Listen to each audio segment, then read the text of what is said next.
Hey guys, welcome back to Broken Sword, the Shadow of the Templars. This is part 21. Jesus.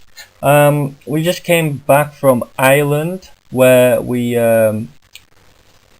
brought back this little beauty, this Templar gem.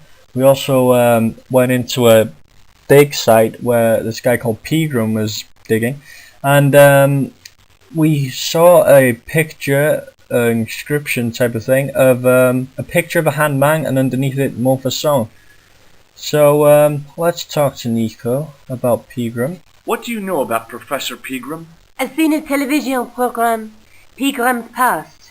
He's written a book, The Crusader Families of Ireland. Now, I believe we should head on out of here. I can't sit here all day, much as I'd like to. Okay. Don't forget to look for Lobineau at the Crown Museum. And why don't you see if Otho has heard anything? Okay. Anything else I can do for you while I'm out? Shopping, a trip to the laundromat? Just take care of yourself.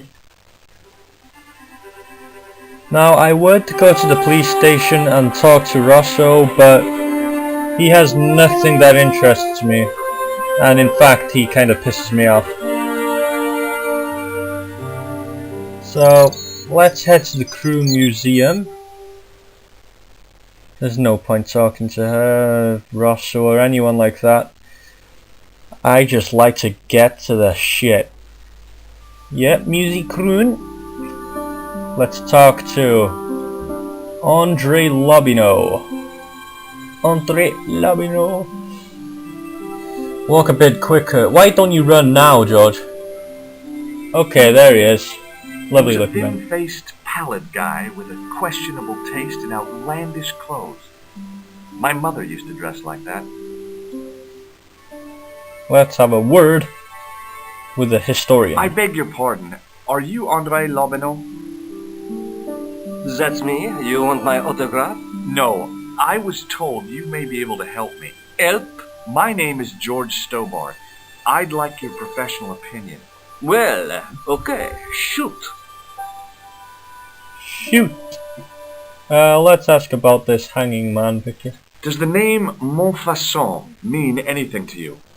Sure. It was the most grisly spectacle in Paris until the Revolution. The public toilet? Montfaucon was the place of execution for many thousands. A dark temple of death, with row upon row of arches, each one framing a grim exhibit. Scores of rotting corpses swung on creaking rope, while the crows devoured their flesh. That explains the image of the hanged man. I found a reference to Montfaucon in Ireland, in a village called Lochmar. Lochmar? That's where Pegram was digging. That's right. He'd left the excavation before I arrived. So let's talk more about Pegram. Do you know Pegram well? Not really. I met him at a conference. I would have liked to talk to him in depth, but I didn't have time.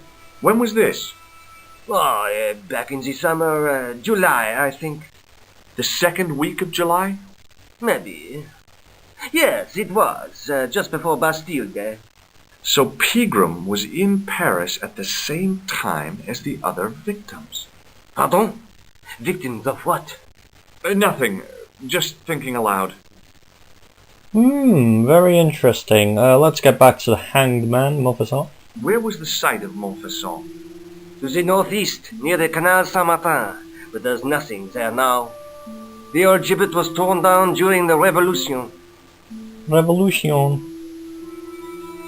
Let's ask about his professional opinion on the manuscript. I'd like your opinion on a medieval manuscript. Vraiment? Do you have it with you? No, it's too fragile. And besides, there are certain people who'd stop at nothing to get their hands on it. Intriguing. Do you have a copy of the text? There isn't much. Only a few Latin phrases. I was kind of hoping you'd help decipher the pictures. Without seeing the manuscript, that's a tall order. Just tell me one thing. What does the image of two men riding on the same horse suggest to you? The Knights Templar. Does the Templar seal appear on this manuscript? I'd love to see that for myself. Okay guys, I believe we're in for a history lesson here. Can you tell me anything about the Knights Templar? I sure can, Georgie.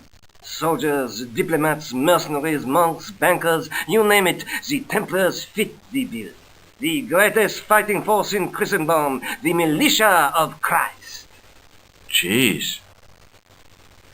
Oh god. How did the Templars get their name? From the building in which they set up their headquarters.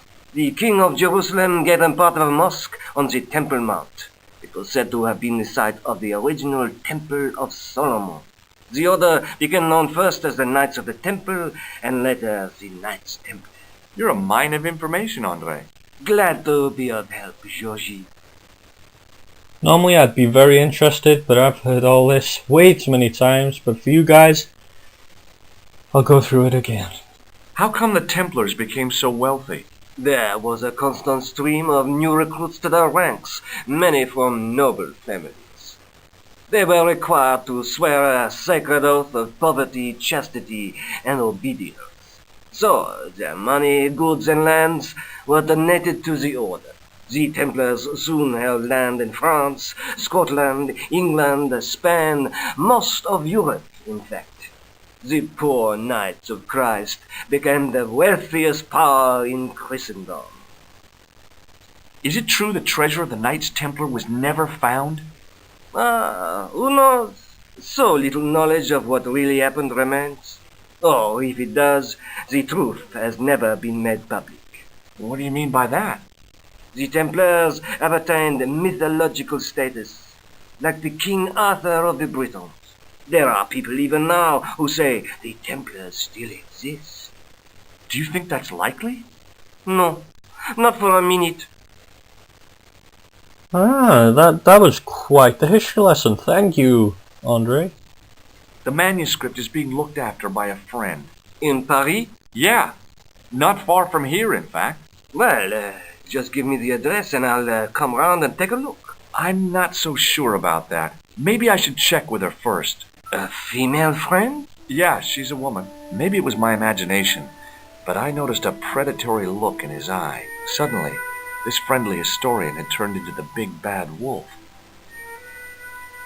Yeah, he sounds like a lovely man. This friend, who has the manuscript, The anonymous girlfriend.